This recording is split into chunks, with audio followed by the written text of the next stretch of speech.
하나님의 말씀 마태복음 6장 19절에서 29절까지 마태복음 6장 19절에서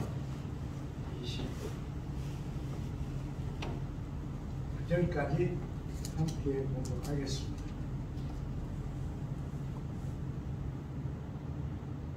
너희를 위하여 보물을 땅에 쌓아두지 말라.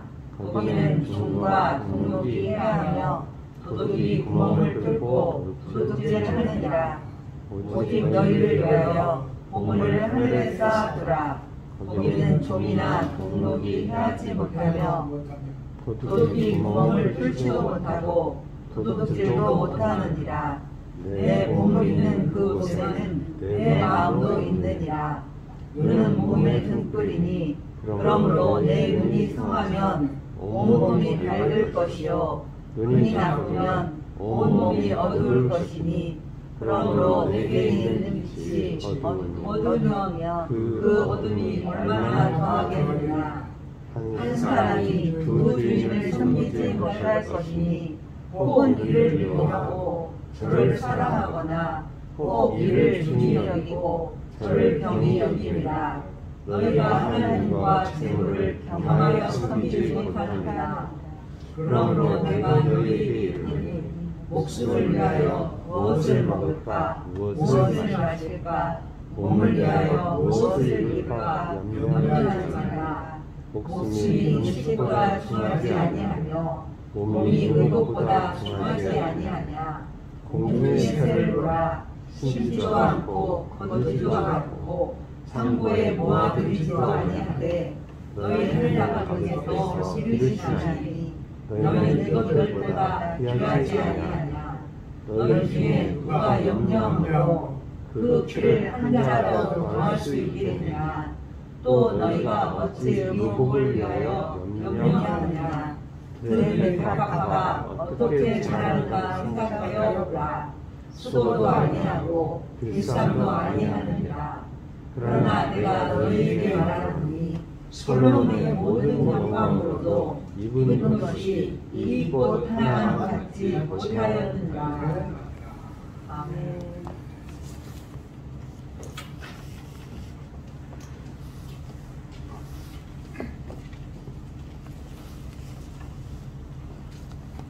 오늘 읽은 말씀은 우리가 가볍게 읽으면 좀 거북스러운 그런 말씀입니다. 너희를 위하여 보물을 땅에 쌓아두지 말라. 여러분, 보물 쌓아놓은 거 없죠. 보물을 땅에 쌓아두지 말라. 지금은 사람들을 소유로 측정합니다. 2차 대전 전에 얼마 전까지만 해도 농토가 없는 사람은 투표권을 안 줬습니다. 서양에서요. 그러니까 농토가 없는 사람, 그건 뭐 재산을 말하기도 하지만은 다른 데서 그 노동자로 온 사람들이에요. 다른 데서 노동자로 온 사람들을 투표권을 주지 않기 위해서 그 농토가 없는 사람은 투표권을 안 줬습니다. 그러니까 자연히 재산이 없는 사람은 투표를 못했습니다. 그게 세상의 그 모습이죠.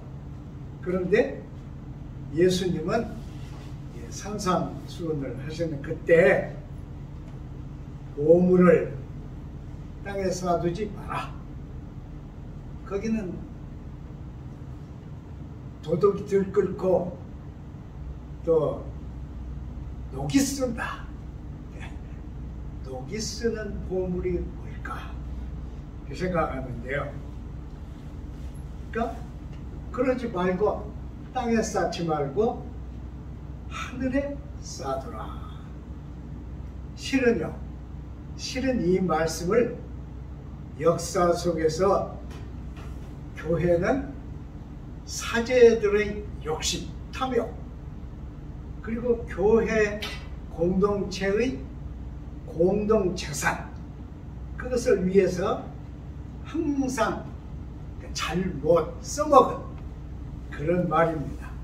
그래서 모든 사람들이 그 재산을 세상을 떠날 때 교회에다 바치도록 그렇게 만든 말씀이었습니다. 그러니까 인간 탐욕을 채우기 위해서 이 예수님의 말씀을 써먹었죠. 우리도 그러죠. 우리도 이 말씀을 악용을 해서 열심히 벌어서 하나님께 바치라 이렇게 하죠. 열심히 벌어가지고 하나님께 바치라. 한국 교회는 세계 어느 나라보다 헌금을 엄청 잘합니다. 지금 이 코로나로 교인들이 교회 안 가도 카드로 다 헌금을 보내요. 근데 사실은 예수님이 그런 말씀을 하셨을까? 저는 이런 생각을 거듭 해봤는데요. 그때 예수님 앞에 있는 사람들은 우리 정도도 안 되죠. 사실은 일이 없고 그리고 정처가 없는 사람들, 그런 사람들이 낮에 할 일이 없으니까 예수님 곁에 모인 거죠. 이 산상수훈을 했다고 하는 그것은 이렇게 가파른 것이 아니고 평평한, 그러면서 약간 이렇게 높아지는 그런 풀밭입니다. 그런데 사람들이 엄청 이 군중들이 모여서 있는데 그 사람들더러 너희 보물을 땅에 쌓지 마라. 이게 정말 그런 뜻으로 했을까? 그럼 그 사람들이 들을 때, 예수님 말씀을 들을 때, 아니 저 위대한 양반이 왜 저런 멍청한 말을 할까? 그러지 않겠어요, 여러분? 보물이 없는데 보물을 하늘에 쌓아라. 그러니 이게 그날 이 산상수훈을 듣는 사람들은 가슴이 눌렸을 거예요. 엄청 가슴이 눌렸을 것입니다. 제 생각에는 그 사람들은 지금 예수님에게서 아무에게서도 듣지 못한 말을 듣는 거예요. 그러니까 매료되어서 예수님 말씀을 막 따라가는데 너희 보물을 땅에 쌓지 마라. 하늘에 쌓아둬라. 그랬으니 이 사람들이 어땠을까? 어떻게 생각했을까? 저는 여러 가지로 생각을 해보았습니다. 아무래도 제 생각에는 보물 얘기 자체는 아닌 것 같아요. 예수님이 이 가난한 사람들, 떠돌이들, 아무것도 없는 사람들, 자기들 가정에는 뭐 먹을 것을 가지고 돌아오기를 기다리는 굶주린 배를 움켜쥔 아내나 자녀들이 있는 이 사람들에게 보물을 땅에 쌓지 마라. 하늘에 쌓아두라. 그랬다면 이 핀트가 안 맞는 예수님의 말씀이 되었을 것이다. 저는 그렇게 생각해요. 마태는 이 글을 쓴 마태는 세리였기 때문에 특히 재산에 대한 관심이 많았을 거예요. 그래서 보물에 대한 관심도 있었을 것이다. 그래서인지 예수님이 태어나셨을 때 그 기록들에서 마태만 외국에 이 매기들이 와가지고 보배합을 앞에 놓고 보배합을 열어서 귀중한 선물을 주님께 드렸다. 아기 예수님께 드렸다. 아기가 받아요? 누구에게 드린 거예요? 부모에게 드린 거죠. 그런 걸 썼어요. 그러니까 사회 상층 계급, 아마 우리식으로 하면 중산층도 아니고 상류층 사람들이 보물이 있는 사람들입니다. 예수님이 하시려면 그 사람들에게 했어야 하는데 이 좀 천스러운 말을 쓰면 무지랭이 같은 아무 일도 없고 정처도 없는 유랑하는 이 사람들에게, 이 하층 사람들에게 보물을 하늘에 쏴라. 그래서 이게 참 이해가 안 돼요. 저는 도대체 이해가 안 됩니다. 어떻게 이해를 해야 하는가? 예수님께 귀를 기울이고 있는 이 사람들 눈이 어땠을까요? 여러분, 어떤 사람들은 아침도 안 먹고 나왔을지 모릅니다. 어떤 사람은 저녁부터 안 먹었는지도 모릅니다. 그런 사람들이 할 일이 없으니까 예수님께 자의로 나와서 이 말씀을 듣는데 너무 기막힌 말씀을 하시니까 온 정신을 빼앗겼을 거예요. 그들의 눈초리, 그들의 시선, 그걸 보시면서 예수님은 아마도, 이건 제 생각이에요, 아마도 너희들 개인의 생활 염려하지 마라. 너희들은 하늘에 쏴두라. 이런 뜻으로 하신 말씀이 아닌가. 저는 그렇게 생각해요. 세상에 예수님이 들어오신 것도 보통 일이 아닌데 우리가 믿기로 하나. 그분이 사람들을 모아놓고 이 굶주리고 헐벗은 이 사람들에게 보물을 하늘에 쏴두라. 도적이 구멍도 안 뚫고 동록이 쓸지도 않는다. 그랬다면 이 설교자는 엉터리 설교자입니다.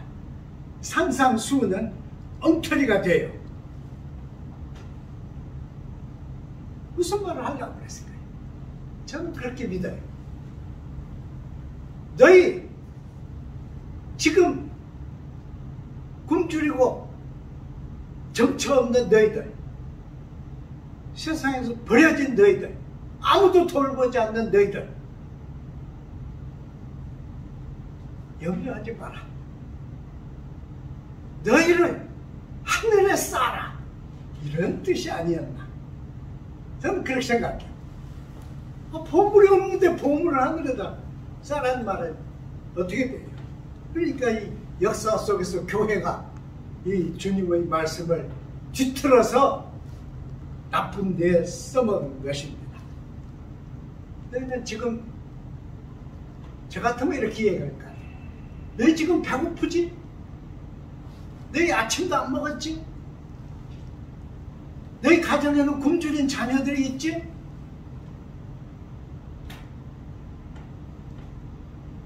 거기 얽매이지 마라. 너희는 너희를 하늘에 쏴두라. 이렇게 하신 얘기가 아닌가. 그런 생각이 들어요. 그래서 제가 억지로 성경을 여기저기를 뜯어 맞춰봤는데요. 바울도 고린도후서 4장 7절에 자기를 뭐라고 했어요? 내가 이 질그릇에 뭘 가졌다고 해요? 보물을 가졌다 그랬어요. 바울이 보물을 가진 사람 아니잖아. 그런데 바울은 그랬어요. 고린도서 4장 7절에 보면 자기는 흙으로 만든 그릇, 질그릇에 불과한데 그 안에는, 내 속에는 무엇과도 비교할 수 없는 하나님의 보물이 차있다. 나는 하나님의 보물을 가졌다. 이거예요.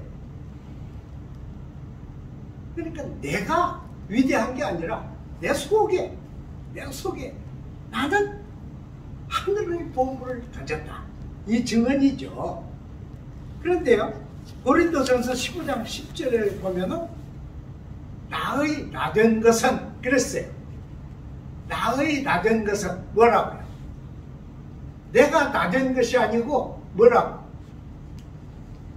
하나님의 은혜라. 내가 지금 나된 건 하나님의 은혜라. 이 나의 나된 것, 그것을 보면요, 그리고로는 이렇게 썼어요. 에이미 호 에이미. 에이미가 나라는 뜻이죠. 에이미 호 에이미. 그러니까 억지로 우리말로 억지로 번역하면 나, 그는 나다, 이렇게 될 것 같아요. 바울이 말한 에이미 호 에이미는 나, 그는 질그릇이지만 안에 보물을 가진 자다. 여러분 잘 아시는 모세가 하나님이 이스라엘 백성에게 돌아가라 그러니까, 그렇게 명하시니까, 아니 백성들이 네가 누구냐, 너를 보낸 하나님이 이름이 뭐냐, 그렇게 물으면 뭐라고 대답할까요?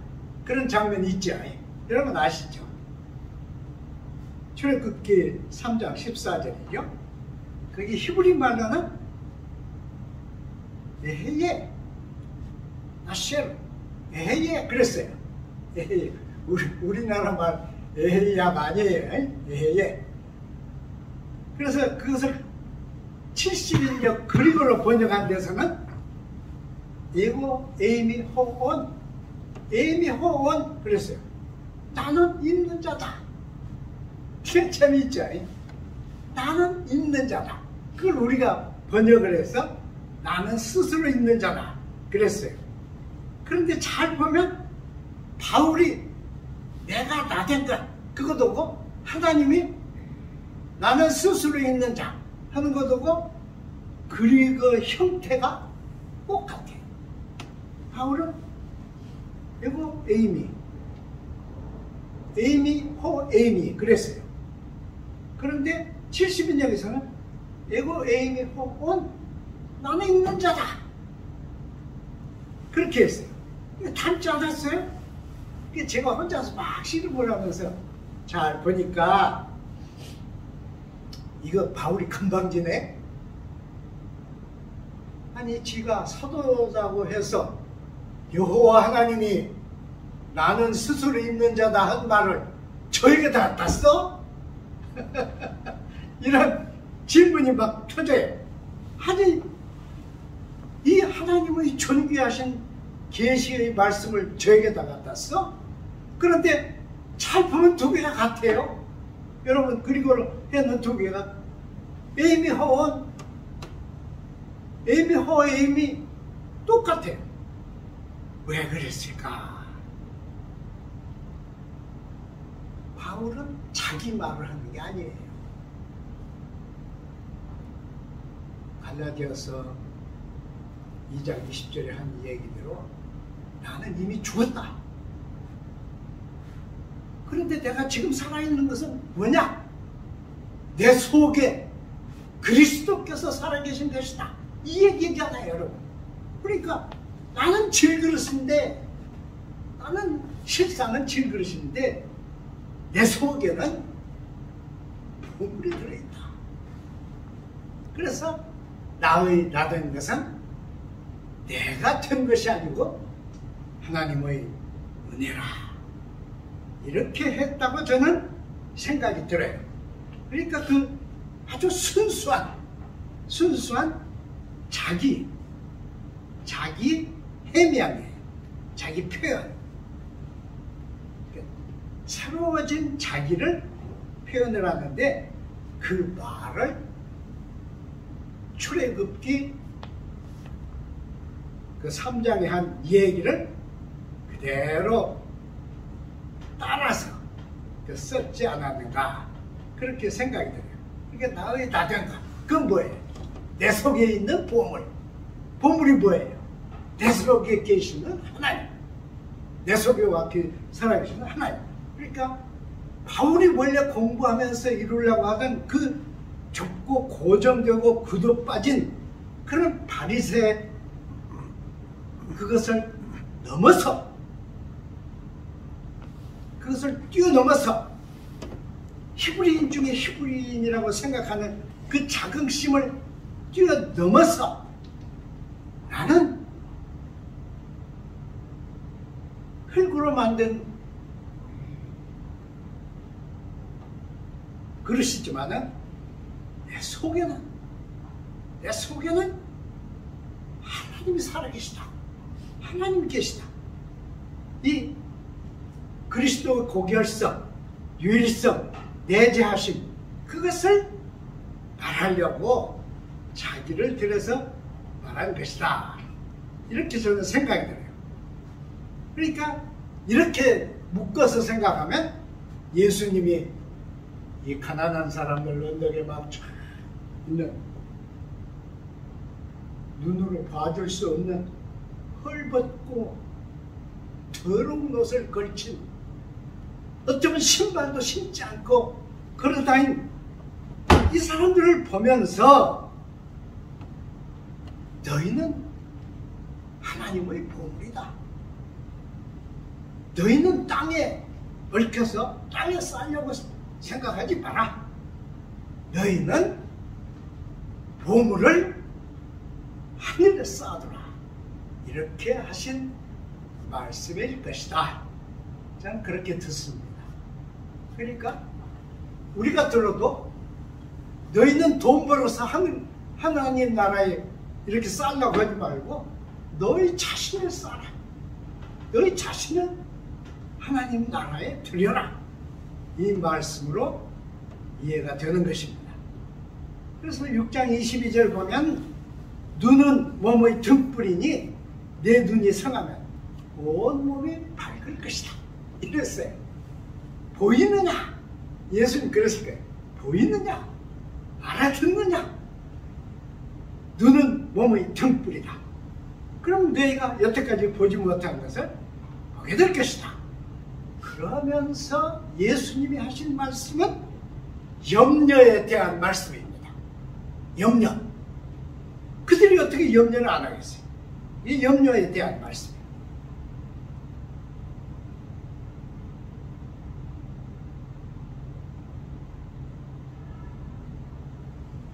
주님이 보실 때 그들은 눈으로는 지금 눈이 막 반짝거리고 예수님 말씀을 듣는데 속에는 뭐가 있어요? 속에는 처리할 수 없는 염려가 가득 차 있는 거예요. 염려의 덩어리입니다. 염려의 집합, 염려의 덩어리가 있는 거예요. 그래서 주님은 그들에게 말하는 거예요. 염려하지 마라. 염려로 너희가 키를 조금이라도 키울 수 있느냐? 염려에서 머리칼 빛깔을 바꿀 수 있느냐? 이 말씀이에요. 염려가 너희에게 이루어준 것이 뭐냐? 너희는 오직 하나님 말씀을 들어라. 너희 자신을 하나님께 비끌어 매라. 이런 얘기로 저는 들립니다. 속에는 아마 이랬을 거예요. 그 사람들이 겉으로 막 예수님 말씀을 들으면 이런 말씀은 왜 서기관들은 아무도 말하지 못했는가? 왜 제사장들은 아무도 말하지 못했는가? 그런데 이 아무 이름도 없는 이 30세의 청년 예수는 어디서 이 말씀을 가져다 하시는 것일까? 이렇게 그들이 매료되었을 거예요. 매료되는데 내부에는 염려가 가득한 거예요. 예수님 말씀 끝나면 뭘 들고 집으로 가요? 예수님 말씀 끝나면 집으로 가야 하는데 손에 가질 것이 뭐 있어요? 그러니까 어쩔 수 없이 이들은 염려가 부글부글 끓고 있는 염려의 실체, 염려의 덩어리입니다. 근데 그들에게 너희들은 오직 하나님의 말씀을 들으라, 염려에 빠지지 마라, 이러는 거예요. 이게 도대체 무슨 말씀이에요? 저는 이렇게 생각돼요. 그들의 눈을 보시면서 너희들이 밖에 나타내려고 하지 않는 염려의 덩어리가 내 눈에는 다 보인다. 그러나 너희는 염려로 아무것도 해결하지 못한다. 그럼 무슨 말씀이에요? 너희 염려를 내가 치마 아니겠어요? 너희들의 고통을 내가 짊어지마, 이거 아니겠어요? 이 도전입니다. 모두 막 정신없어. 그래서 말씀을 들으면서도 속에는 들끓고 있는 그것을 예수님이 직접 맡아 나서면서 이 말씀을 하신 것이라고 저는 이해가 됩니다. 염려는요, 영어로는 anxiety죠. 독일말은 앵스트. 근데 킬케고르라고 하는 사람이, 킬케고르는 30대에 세상을 떠났어요. 헤겔의 제자죠. 근데 킬케고르는 염려가 어디서 왔느냐, 이것을 Sickness to Death라고 하는 작품에서 썼는데, 최초의 인간 아담이 어디 살았어요? 에덴에 살았죠. 에덴. 그런데 아담이 에덴에 얼마나 살았어요? 곧 쫓겨나죠. 쫓겨났어요. 킬케고르는 아담이 에덴에서 쫓겨나서 이제는 하나님 밖에서 살아야 하는데, 하나님 밖에서 자력으로 살아야 하는데, 그때 아담의, 첫째 인간 아담의 심중에 발생한 것이 앵사이어티다. 그게 염려의 뿌리다. 그랬습니다. 그러니까 하나님 밖의 존재자의 근원이 염려다, 이렇게 한 겁니다. 아, 킬케고르 위대하죠. 훌륭한 얘기를 했어요. 그런데 이 염려는 20세기의 대표적인 신학자 폴 틸리히가 심혈을 기울여서 연구한 것 중에 하나입니다. 그는 나치 그걸 피해서 미국에 갔지 않아요. 독일인인데 미국에 가면 아무리 영어를 잘해도 본토 영어 하는 사람하고 같을 수 없죠. 교수가 영어로 가르치는데 본토 영어를 하는 사람들이 들을 때 얼마나 현찮겠어요. 그러니까 이주민의 고통을 겪었죠. 그러면서 도대체 앵사이어티가 뭐냐? 이것은 비행을 난 비행으로 만드는 섹터다, 그랬어요. 이게 염려는 존재자를 헐어뜨리는 것이다. 존재를 헐어뜨리는 것이다. 그래서 실제로 그런 거 있어요. 예를 하나 들어볼까요? 저희 신학교 때 옛날 얘기인데, 우리 클래스에 아주 미남 잘생긴 학생이 하나 있었어요. 그런데 이 친구는 남에게 지는 걸 굉장히 싫어해. 그런데 시험 때가 되면 공부가 안 돼. 앉으려고 그러니까 무엇부터 생겨요? 염려부터 생겨. 그래가지고는 시험 때 되면 머리 아파. 아스피린 없어? 그렇게 묻는 거예요. 왜 그러냐? 아, 머리 아파. 야, 어차피 시험 잘 못 보는데 그냥 쉽게 써. 그래도 낙제 안 시켜. 최하가 70점이야. 그러니까 쉽게 써. 그래도 소용없어요. 그냥 머리가 아파요. 잠도 못 자. 그러니까 이 사람의 예를 들면 진정으로 앵사이어티는 난비잉의 섹터입니다. 앞서서 킬케골이 아담이 에덴에서 하나님 밖에서 살아갈 것을 생각하며 생긴 것이 염려였다. 앵사이어티였다. 그랬다고 그랬죠? 그런데 예수님은 여기서 염려하지 마라! 그러는 거예요. 염려 덩어리들을 향해서 염려하지 마라.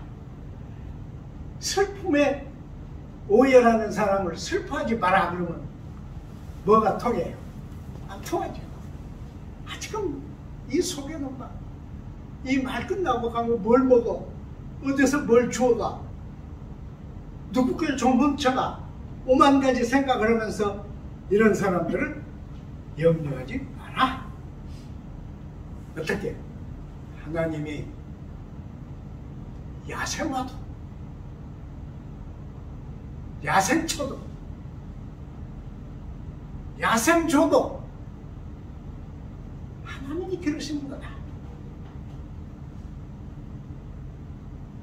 그들이 언제 씨를 뿌리고 언제 걷어들이고 그들이 창고가 있는 거다.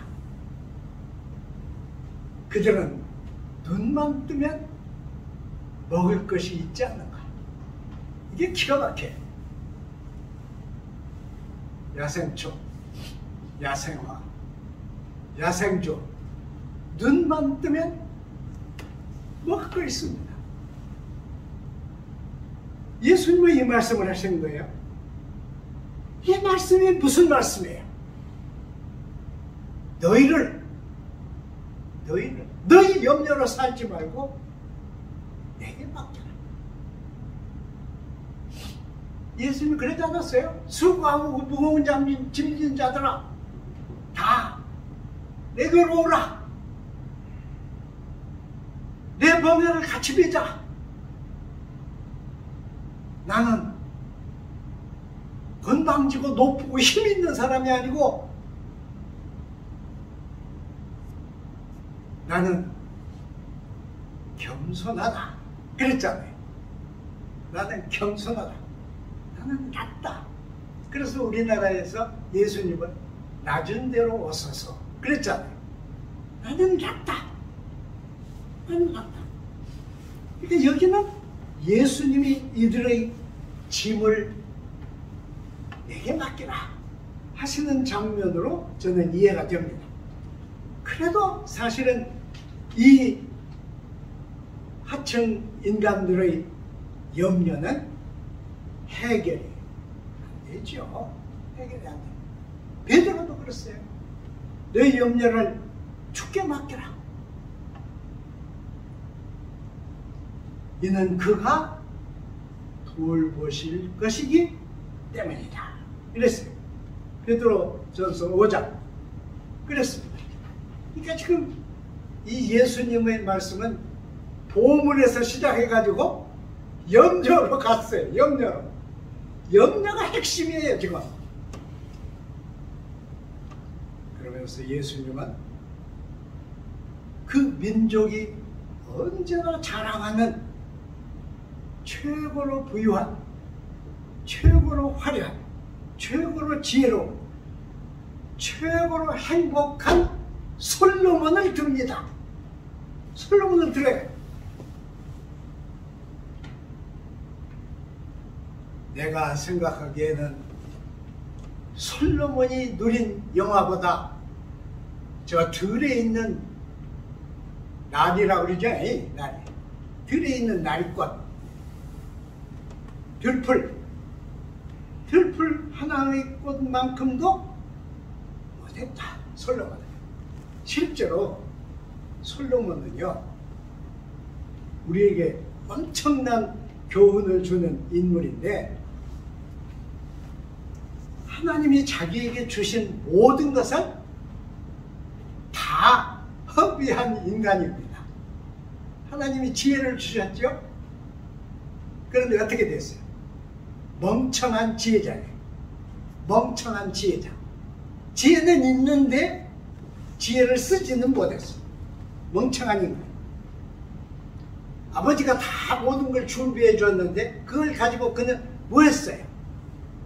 성전을 지은 거 하나밖에 없습니다. 성전을 지으면서 성전은 조그맣게 짓고 왕궁은 여러 채를 엄청나게 지었습니다. 그러면서 모든 백성을 일시켰어요. 북한의 김정은 같이 막 일시켰어요.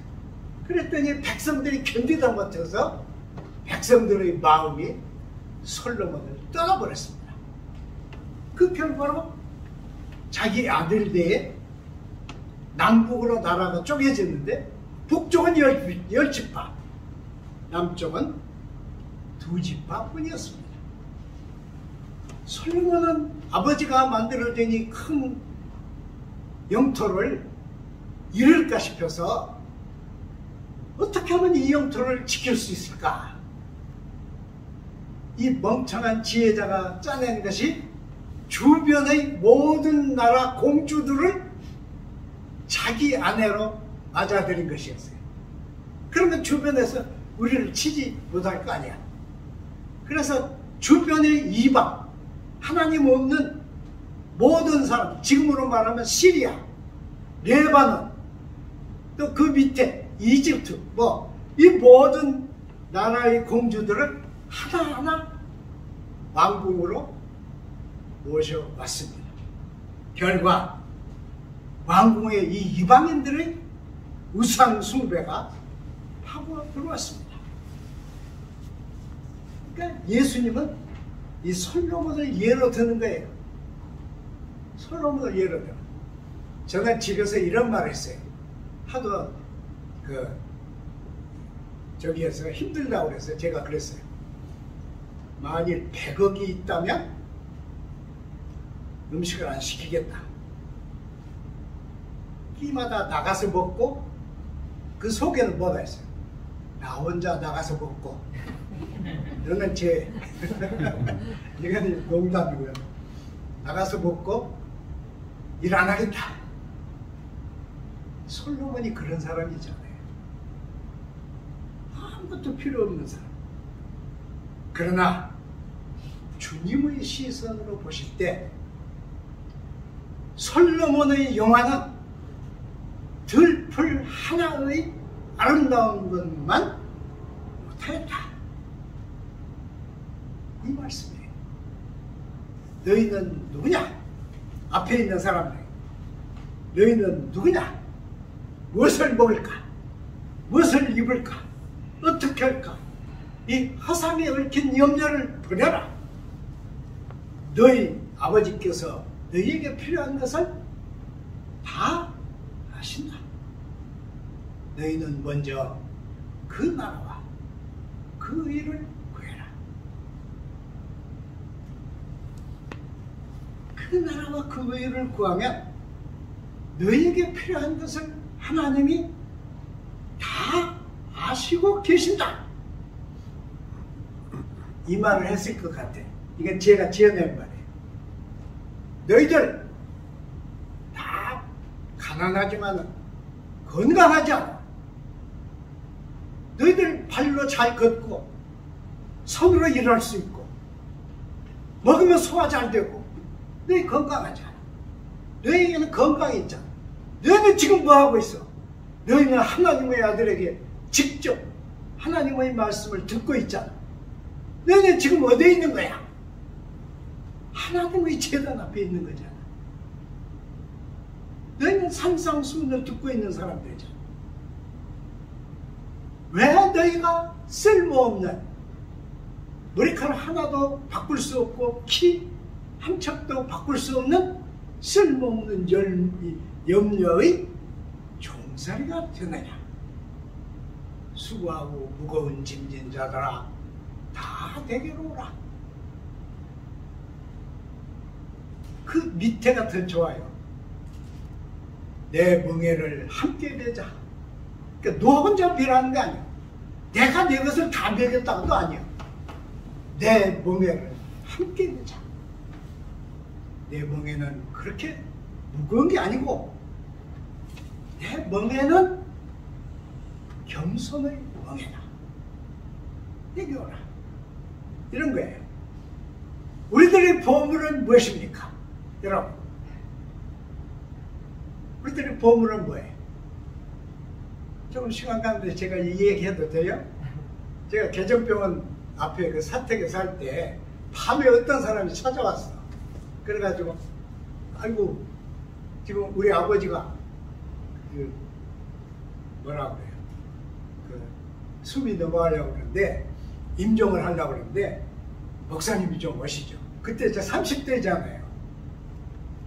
역 빠진 사람이야. 그래도 목사는 안 갈 수가 없잖아요. 갔어. 갔는데 그 집이 훌륭한 집이에요. 아들들이 막 이렇게 있어. 이렇게 와. 아들들. 그래가지고 와. 아이고. 나보다 훨씬 나이가 많으신 큰아들부터가 쫙 있는데 아이고 목사님 밤에 오시라고 해서 죄송합니다. 우리 아버지 좀 만나주세요. 우리는 다 예수를 믿지만 아버지는 불신자입니다. 좀 만나주세요. 만났어요. 그 아저씨가 첫 번째로 한 말이 뭐게요? 제가 이 앞에 있는 교회의 목사입니다. 그랬더니 목사님이에요? 나 좀 살려주세요. 살려드려야죠. 네? 살려드리려면 하나님을 믿어야 합니다. 하나님이 어디 있어요? 나 좀 살려주세요. 하나님이 나를 살려주신다면 내 가진 것 다 드릴 수 있어요? 나 좀 살려주세요. 이러는 거예요. 아직 그 임종을 하려면 모르는 것 같아. 이거 멀쩡해. 그리고 이제 그때부터 말하는 거예요. 내가 저기 어디에 집이 한 채 있고 건물이 한 채 있고 빌딩이 한 채 있다는 거예요. 그리고 돈대 얼마 있고 다 있는데 그게 있으면 뭐합니까? 낙하면 소용없지. 나 좀 살려주세요, 목사님. 80대의 아저씨가 30대 병아리 목사에게 나 좀 살려달라고 하는데 여러분, 뭐가 가장 소중한 우리의 보물입니까? 숨 쉬면서 사는 삶, 음식이 먹고 싶은 소화, 잘 되는 소화, 그리고 어디든지 가고 싶은데 가는 발, 무엇이든지 생각대로 생각할 수 있는 머리, 아직은 성경을 얼마든지 읽을 수 있는 눈, 무엇이 보물입니까?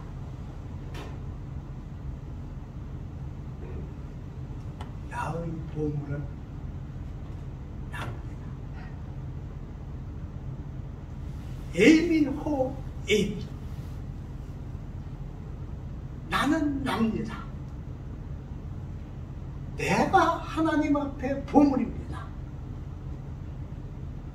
다른 것으로 대체할 수 없고 다른 것으로 대신할 수 없고 아무도 나를 대신하여 살 수 없습니다. 내가 하나님의 보물입니다.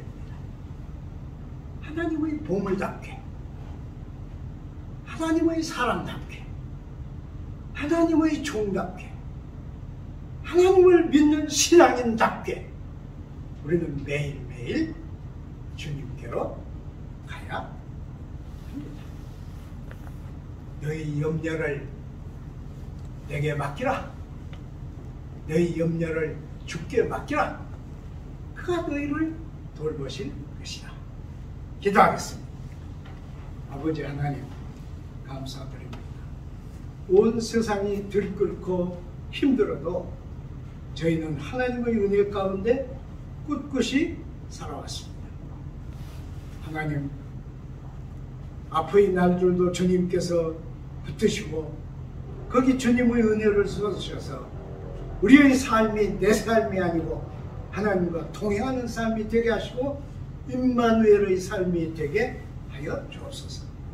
사람들이 어찌할 수 없는 이 존귀한 삶을 하나님이 우리에게 주셨사오니 날마다 주와 동행하고 주 안에 살고 주님을 모시고 살고 주님의 말씀을 경청하는 저희가 되게 하옵소서. 예수님 이름으로 기도드립니다.